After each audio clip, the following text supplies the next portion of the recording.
Hello, welcome to Can studies.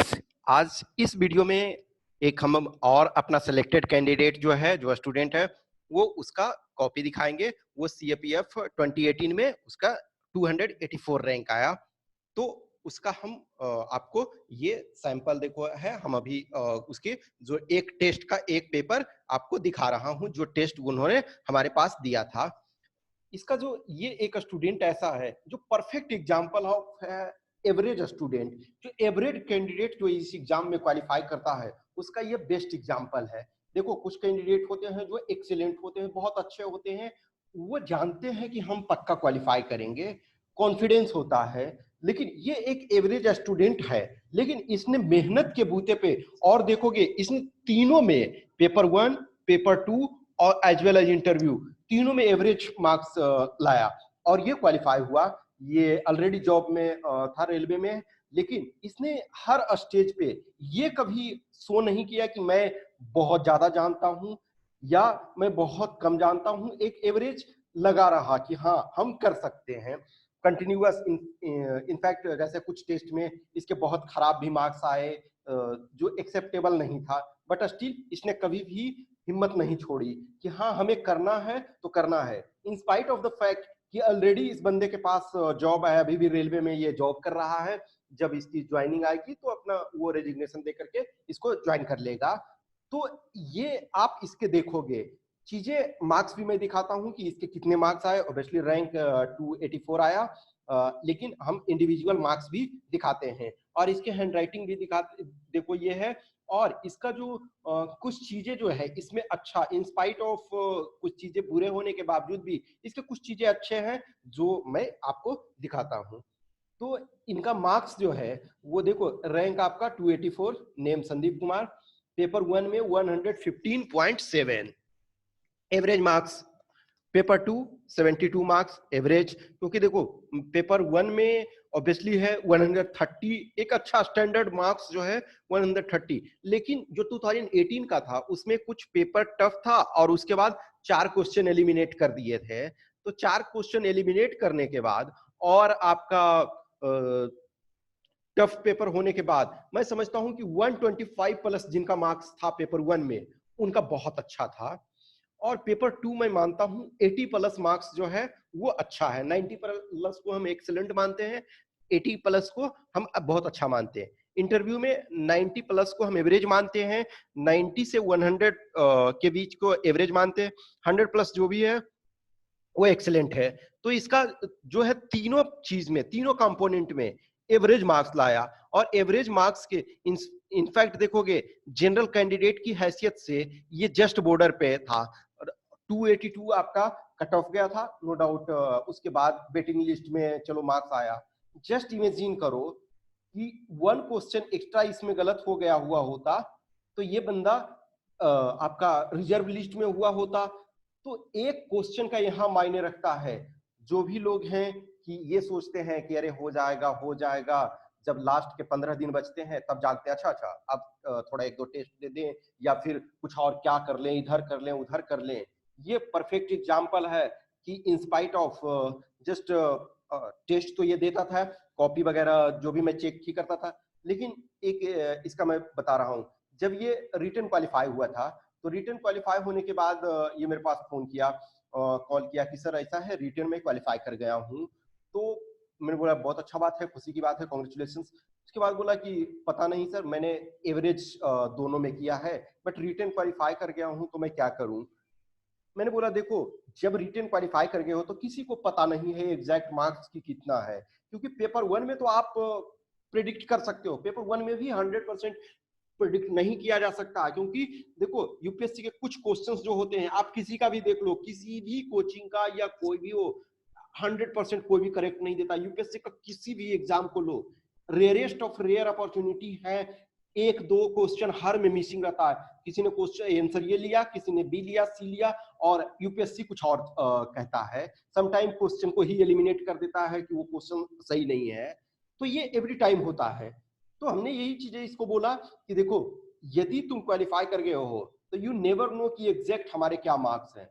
Worst case मैं हमेशा बोलता हूं कि वर्स्ट केस में भी अपना लेकर के चलो। एक जो आप कुछ भी करते हो तो वर्स्ट केस में कि सपोज हम तैयारी कर रहे हैं, हमने अपना हर चीज इस एग्जाम में दे दिया, but still I will not qualify, then आपकी लाइफ खत्म नहीं होती है। आपके पास दूसरे विकल्प हैं, आप अच्छे प्रिपरेशन कर रहे हो तो आप दूसरे किसी एग्जाम में क्वालिफाई कर जाओगे। और आपके पास विकल्प एन नंबर ऑफ विकल्प है। बहुत सारे लोग इंजीनियरिंग ग्रेजुएट होते हैं, एमबीए पोस्ट ग्रेजुएट होते हैं, बहुत सारे लोग बीबीए किए हुए हैं, बीसीए किए हुए हैं और बहुत सारी चीजें किए। आपके पास एम्पल अपॉर्चुनिटी है, यदि आपके पास टैलेंट है, आप on an average above average student है, तो आपके पास कहीं भी आप मेहनत करने के लिए तैयार हो तो आप कहीं भी चीजों को कर सकते हो। तो ये मैंने बोला ठीक है, ऐसा है, आप वर्क करो, हो जाएगा। नहीं भी होगा वर्स्ट केस में तो तुम्हारे पास विकल्प तो अब यही है ना कि तुम हार्ड वर्क करो। तो देखो एवरेज प्लस इंटरव्यू में भी आ गया 95, तो 95 अच्छा है। यही चीजें होती है, हर मोड़ पे आपको थोड़ा थोड़ा।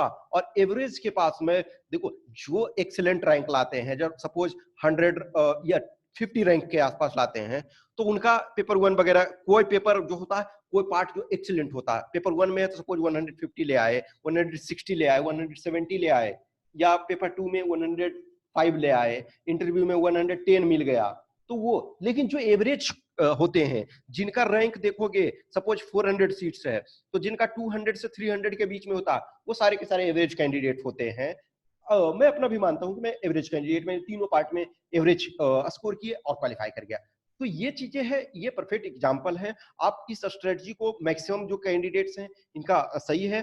तो लेकिन इन्होंने क्या किया कि चाहे खराब मार्क्स आया या जो भी टेस्ट देता रहा, सीखता रहा, थोड़ा थोड़ा हर में इंप्रूवमेंट करता रहा। और इसका मैं अभी आपको नोटबुक दिखा रहा हूँ, कॉपी दिखा रहा हूँ कि इन्होंने जो टेस्ट लिखा था वो आपका क्या लिखा है, ठीक है। तो ये मैं आपको दिखा रहा हूँ। तो ये देखो इनका है 20 नंबर टेस्ट इन्होंने दिया था। तो is it possible to double the farmers income by 2022? तो ये देखो, एक मैंने और कैंडिडेट का दिखाया था, तो उसमें भी देखो, लेकिन इसमें थोड़ा सा डिफरेंस है। हर के राइटिंग में जो ऐसे होता है, हर के राइटिंग में प्रॉब्लम होता है। अब देखो, ये है India is dependent on agriculture to a large extent, nearly 57.8% population according to economic survey is directly or indirectly involved in agriculture and allied activities। अब देखो, कहीं ना कहीं ये एडवांटेज हुआ ना कि इसने ये क्या किया कि आपका ये डाला कि जो आपका 57.8%, अब देखा जाए तो ये एग्जैक्ट लिखा, लेकिन अकॉर्डिंग टू इकोनॉमिक सर्वे लिख दिया। अब ऐसा नहीं है, आप इकोनॉमिक सर्वे में भी, लेकिन इसने एक और टर्म देखो लिख दिया, एग्रीकल्चर एंड अलाइड एक्टिविटीज, और ये एग्जैक्ट आप लिख रहे हो, तो कहीं ना कहीं ये बहुत पॉजिटिव इंपैक्ट देता है। दूसरा आप लिख रहे हो अकॉर्डिंग टू इकोनॉमिक सर्वे, तो ये पॉजिटिव इंपैक्ट देता है। ये वो बताता है एग्जामिनर को कि आपने इकोनॉमिक सर्वे का भी स्टडी किया है और कोई इस फॉर्म में लिख रहा है, तो इसका मतलब अच्छा है। अब देखो, agricultural sector contributes nearly 19% to our GDP. तो अब देखो, ये इसको अंडरलाइन इसने कर दिया है, चलो सही है एक तरह से। So being such an important sector for our development process, need arises to introspect farmers who are the backbone of agriculture have sufficient ways for their survival। तो ये इंट्रोडक्शन इसका बहुत अच्छा है। अब the from the past few years, reports and instances of farmer suicides are evident, showing the pathetic condition of our farmers. The lives of farmers in the society is a thing to worry about and to eliminate the risk of suicidal and discrimination. There is a need to double the farmers income। तो देखो, ये जो कह रहा है, तो उस जो जस्टिफाई कर रहा है, जो फार्मर का इनकम डबल होना चाहिए, तो इस चीज को ये जस्टिफाई कर रहा है। The strong will power and honesty in the minds of bureaucrats, politician, and can bring a change in the condition of agriculture sector, which in turn can change the economic condition of farmers। अब देखो, इसको इन्होंने एक Joseph स्टिग्लिच, तो ये जो ये स्टिग्लिच है, तो स्टिग्लिच जो है इकोनॉमिस्ट है, और जोसेफ स्टिग्लिच जो है, जोसेफ ई स्टिग्लिच, ये नोबेल प्राइज विनर रह चुके हैं। इनफैक्ट 2001 में इनको टू अदर पीपल के साथ नोबेल प्राइज मिला। अब इस पर्सन के इन्होंने स्टेटमेंट को ये किया है, development is about transforming the lives of the people and not just transforming the economies. तो जोसेफ स्टिग्लिट्ज जो है वो एक तरह से इकोनॉमिस्ट है, नोबेल प्राइज विनर है, और इंडिया से इनका बहुत बड़ा लगाव है, और ये सोशलिस्ट इकोनॉमिस्ट माने जाते हैं कि सोसाइटी के इंडिया रेगुलर रूप से ये विजिट करते हैं। तो ये देखो आपको पॉजिटिव इंपैक्ट देता है। Different programs has been declared in the budget which can add to farmers program such as Operation Greens to promote farmers produce ठीक है, organic and agro logistics, and would also stabilize the prices of tomato, onion and potato, यानी top prices जो है।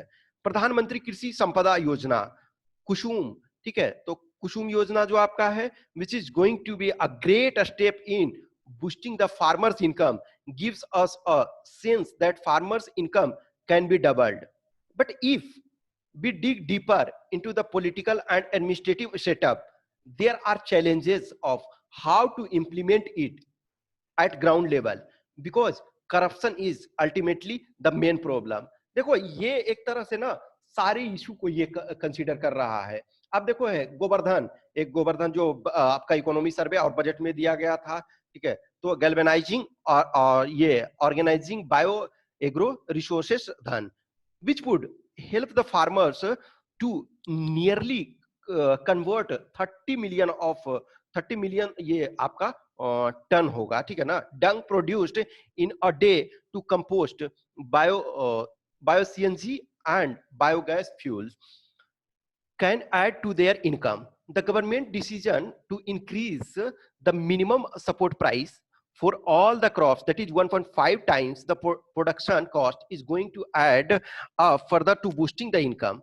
22,000 rural hearts has been declared to be connected to Gramin agriculture market, which in turn will be connected and linked to e-NAMs, ठीक है, so good schemes are giving a sense of revolution. But in ground level, we need to realize and feel the changes, because if these benefits in genuine are provided to the farmer, then only we can think of doubling farmers' income. To make our country the strongest power, there is a need to boost our agriculture sector and farmers with good willpower and avoiding parochial politics. Definitely we can double farmers income. तो देखो ये एक one of the best से है, कहीं ना कहीं थोड़ा बर्ड्स इन्होंने ज्यादा कर दिया है, बट स्टिल एनीवे ये जो है बहुत अच्छा जो है परफेक्ट ब्लेंड है, ठीक है। तो आप इस टाइप का चीजों को अब देखो, ये इन्होंने क्या है कि जो पॉजिटिव है, जो गवर्नमेंट स्कीम्स प्रोवाइड कर रही है उसको भी इन्होंने लिखा, जो डिमेरिट्स है इन्होंने भी लिखा, जो एक जैसे नोबेल लॉरिएट हैं उनके बारे में भी लिखा। देखो कुछ कुछ जगह इन्होंने जैसे कोट्स लिखा या कुछ जो कीवर्ड्स लिखा तो उसे आपने ब्लैक पेन से ये कर दिया। देखो एक्चुअली एग्जाम में आप दो पेन यूज करो, blue as well as black, तो आप मान के चलो या तो जनरली ट्राई करो कि ब्लू से आप मेन कंटेंट लिखो और ब्लैक से या तो आप अंडरलाइन कर सकते हो या कुछ कीवर्ड्स, जैसे यहाँ गोवर्धन है, गोवर्धन स्कीम है, ई नाम है और सारे वर्ड्स हैं, तो उसको उन्होंने या तो हाईलाइट किया या आपका ब्लैक से लिखा, ठीक है। अब दूसरा एक और हम इसे देख लेते हैं, उसके बाद कुछ और कंटेंट देखेंगे। सारी चीजें at the end of the day मैं यही बोलता हूँ ना कि आप जितना ज्यादा से ज्यादा प्रैक्टिस करोगे उतना ज्यादा आपके लिए एडवांटेज होगा, आप उतना अच्छा कर सकते हो। और सिर्फ आप देखो इसके एक ऐसे, जैसे मैंने पूरा डिस्कस किया कि इनके पॉजिटिव चीजें आप देखोगे, बहुत सारे जो है आप ये ब्लैक से लिख रहे हैं, कुछ हाईलाइट कर रहे हैं। एक देखो medical tourism in India a new opportunity, तो ये देखोगे कि मेडिकल टूरिज्म जो एक तरह से इंडिया में अभी पैथेटिक कंडीशन है, लेकिन ये तब के, ये नहीं 2018 का जो टेस्ट है, तो ऑब्वियसली ये 2018 बैच वाले ये सिलेक्टेड कैंडिडेट हैं, तो इनका हम उस समय का देखेंगे। तो tourism sector of any nation is a strategic asset for it to boost his नहीं its economy होगा, ठीक है ना, या its economy, and if In particular, medical tourism is given emphasis. It can bring back colorful results. Health sector is a priority sector of any nation, and particularly for India, being the second highest populated country. देखो India के China के बाद India में सबसे अधिक population है, और कहीं ना कहीं देखोगे जो इस समय जो कोविड-19 पैंडेमिक है, तो कहीं ना कहीं हेल्थ जो सेक्टर है इसने ये चीजें किया है कि still we required to push education and healthcare sector. Education के सेक्टर देखो अभी बहुत चरमराया हुआ कहीं ना कहीं, जो भी सोशल डिस्टेंसिंग और ये चीजें रखने के कारण। अब देखो यहाँ भी healthy citizens are the greatest asset any country can have. Winston Churchill, तो विंस्टन चर्चिल भी देखो एक ऑब्वियसली है, हिस्ट्री आपने पढ़ा है और विंस्टन चर्चिल का आपने नाम नहीं सुना है तो कहीं ना कहीं आपके पास अधूरा ज्ञान है। सपोज जोसेफ स्टिग्लिट्ज का आपने नाम नहीं सुना था, नो इशू, लेकिन आप विंस्टन चर्चिल का सुने हो तो इन्होंने देखो इसका जो भी है कोट लिखा, कोटेशन एग्जैक्ट वर्बेटिम लिखते हो तो उसका बहुत अच्छा इंपैक्ट पड़ता है। और नहीं जानते हो, जैसे एग्जैक्ट शब्द आप नहीं सपोज जानते हो, एग्जैक्ट लाइन जो उन्होंने कोट बोला है शायद आप वो नहीं जानते हो, तो यदि वो नहीं जानते हो तो आपको क्या करना होगा कि आप ही हैज सेड, तो उसको आपको कोट में नहीं डालना, कोट में तब डालो जब आप सच वर्बेटिम आप जान रहे हो। तो social life of the people of India, India यहाँ वो ट्राई करो कि जैसे कैपिटल में डालने का, which in most backward districts is quite pathetic and people still have to face discrimination. But if on medical grounds tourism is promoted and new hospitals camps are being organized, these backward districts, in these backward districts it can be a great achievement.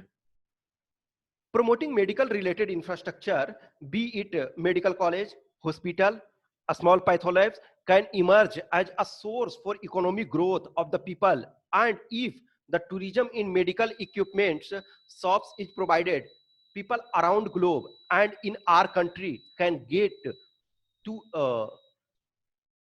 learn new technologies, which can in turn would increase their income. So for a fast emerging economy like India, it becomes quite important to have a research around the medical tourism in how to add it the benefit for our economy. Schemes like Ayushman Bharat, which aims at setting 1.5 lakh health and wellness center and also providing 5 lakh 5 lakh per family per year for secondary and tertiary care hospitalization, is going to be a big boost in medical sector, which in turn would improve our infrastructure as well as promote socially backward and vulnerable sectors sector of our society. Linking this infrastructure with our tourism industry is going to be potent source for increasing our economic growth. देखो कहीं ना कहीं थोड़ा सा इनके mistakes है, mistakes in the sense है ना कि ये कहीं ना कहीं जो है कि चीजों को प्रॉपर टॉपिक को कंटेक्स्ट में नहीं कर पाए। ये इसमें हमको इकोनॉमिक सेक्टर को थोड़ा सा इस ढंग से ये करना था कि ये प्रॉपर तरीका से हमारे पास जो फॉरेन से आ रहे हैं तो कुछ कंपैरिजन दिखाना था, कंपैरिजन दिखाना था ये इन द सेंस कि कोई भी फॉरेन से जो कंट्री से आते हैं पीपल जो आ रहे हैं, तो वो जो पीपल आ रहे हैं तो उनको फॉरेन कंट्री में क्या एक्सपेंस लगता है या फिर इंडिया में क्या एक्सपेंस, तो एक दो एग्जांपल दोगे तो वो बेटर, फिर उसके बाद इकोनॉमी से उसको प्रॉपर तरीका से, लेकिन कहीं ना कहीं अच्छा है बट स्टिल इसमें बहुत सारा इंप्रूव करने की जरूरत है। With such a huge population in the world suffering from various new diseases and potent upcoming health hazards, medical tourism in India can have a great potential and opportunity to settle its roots. With optimistic approach and developing scientific temperament in our students from our schools only can lead to a huge success. So we need to identify the potent medical areas where we can do more research and promote medical tourism so as to strengthen our country and make it the biggest superpower. तो ये इसमें कहीं ना कहीं मैं मानता हूं कि देखो जो पहला ऐसे था इन्होंने बहुत अच्छा लिखा था। दूसरा एसे जो है वो जो भी है मेडिकल टूरिज्म वाला, मैं नहीं समझता हूँ कि ये अप्रोप्रिएट था, कहीं ना कहीं इसमें बहुत सुधार की जरूरत थी। अब एक है ये जस्टिस डिलेड जस्टिस डिनाइड। तो देखो, just injustice anywhere is a threat to justice everywhere, Martin Luther King. तो आप देखो कहीं ना कहीं ये हर में कुछ ना कुछ चीजों को ऐड किया, जहां इनको देखो अंडरलाइन करना था वहां अंडरलाइन किया। ये देखो पोक्सो को इन्होंने ये किया, और चीजों को एक्ट वगैरह को, ठीक है, सी बॉक्स के बारे में इन्होंने ऐड किया।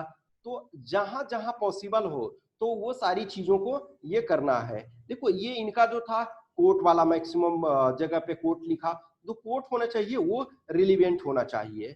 अब देखो ये corruption starts from schooling itself.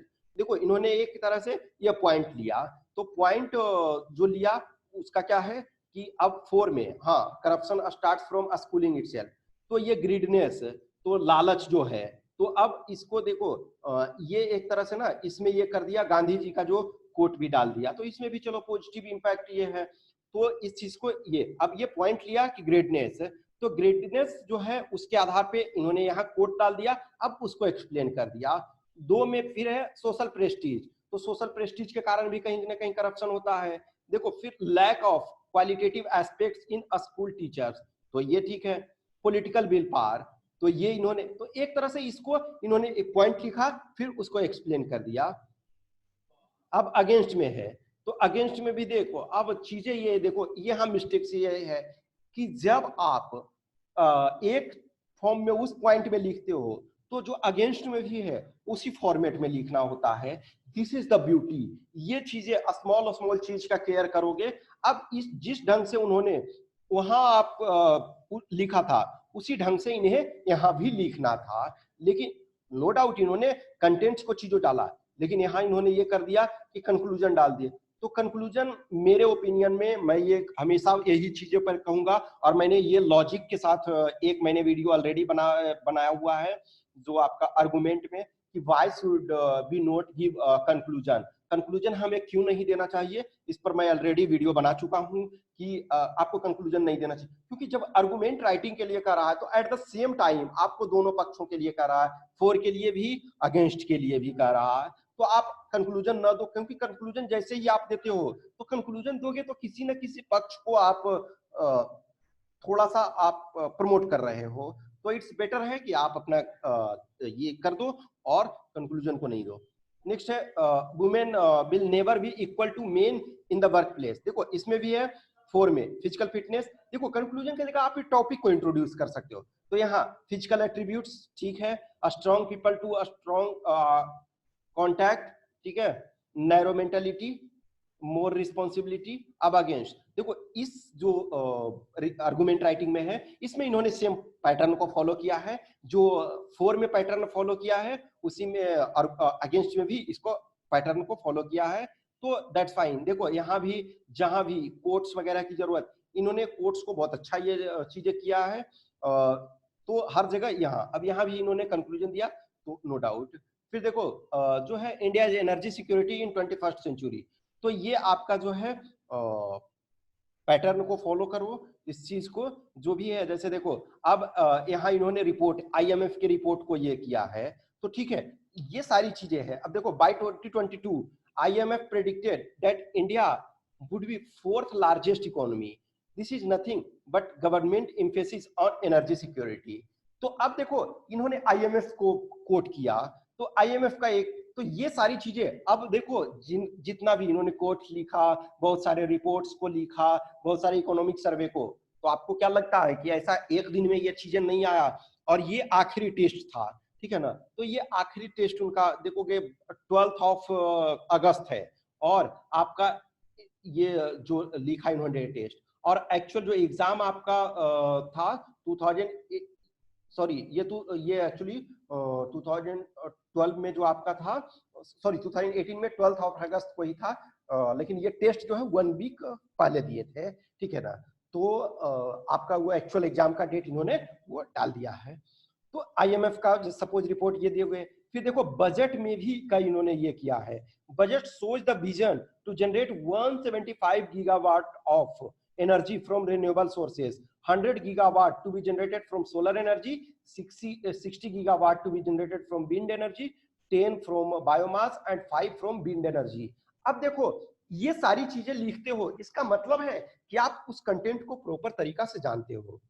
Indications and policies are clear that India had find potent energy resources and to maintain security, sustainable development goals are being spreaded everywhere. According to foreign expert, ठीक है, actually energy expert होना चाहिए था, foreign expert की जगह ये आपका energy expert होना चाहिए. Schemes like Kusum, Gobardhan are going to provide India energy security in the 21st century. तो this has a great implication, but according to World Economic Forum environment performance index, certain challenges also exist in front of India to consolidate energy security. तो देखो ये तो आपके IMF को ये किए, economic survey वगैरह के चीजों को, फॉरेन एक्सपर्ट का ये किया, तो ये सारी चीजें जो है बहुत अच्छा इंपैक्ट देता है. खेलो इंडिया इसी ढंग से है. तो देखो ये मैं सारी चीजें इसमें नहीं दिखा रहा हूं चीजों को. इस मेरा कहने का मतलब यही चीजें है कि ये एक average student, he is fine blend of perfect writing, ठीक है ना, कि इन्होंने चीजों को प्रॉपर तरीका से यूज किया और इन स्पाइट ऑफ एवरेज हर जगह बॉर्डर पे कि रहे. रिटर्न में भी चलो बहुत एक्सेलेंट नहीं किए, इंटरव्यू में भी एक्सेलेंट नहीं किए, लेकिन एवरेज इसने हर जगह किया. तो आप इस चीज को फॉलो करके आप आराम से क्वालिफाई कर सकते हो.